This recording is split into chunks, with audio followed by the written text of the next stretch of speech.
সব লোকাল, এগুলা সব লোকাল। ওই দেখেন হাতে কি ওইগুলা সব এরা ব্যাগে করে ছুরি আনছে। প্রাইম এশিয়া বিশ্ববিদ্যালয়ের শিক্ষার্থী জাহিদুল ইসলাম পারভেজ ছুরিকাঘাতে নির্মমভাবে নিহত হন। ঘটনাটি নিয়ে উত্তাল হয়ে উঠেছে শিক্ষাঙ্গন।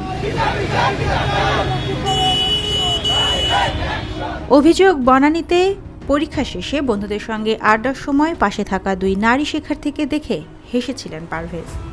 এই হাসি নিয়েই শুরু হয় উত্তেজনা। ক্ষুব্ধ হয়ে ওই দুই ছাত্রী তাদের বন্ধুদের ডেকে আনে। পরে কথা কাটাকাটির এক পর্যায়ে ঘটে ভয়াবহ এই হামলা। মানে প্রথম ওই কিন্তু ডাইটা দিছে। প্রত্যক্ষদর্শীদের মতে পারভেজের আচরণে কোনো অসৌজন্যতা ছিল না, বরং ঘটনাটি ছিল একদল নতুন শিক্ষার্থীর দাপট দেখানোর চেষ্টা। পরবর্তীতে জানা যায় ওই দুই ছাত্রী দুইজনই ইউনিভার্সিটি অব স্কলার্সের শিক্ষার্থী। ঘটনার পর তারা গা ঢাকা দেন, ফোনও বন্ধ। ইউনিভার্সিটি কর্তৃপক্ষ তাদের সাময়িক বহিষ্কার করেছে।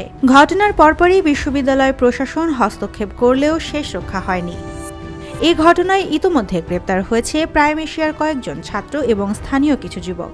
পুলিশের মতে প্রধান অভিযুক্তদের একজন ঐশী প্রেমিক পিয়াস। তদন্ত চলছে, সিসিটিভি ফুটেজ থেকে আরও কয়েকজনকে শনাক্ত করা হয়েছে। র্যাব পুলিশ অভিযান চালিয়ে মেহেরাজ, মাহাতির সহ আরও কয়েকজনকে গ্রেপ্তার করেছে।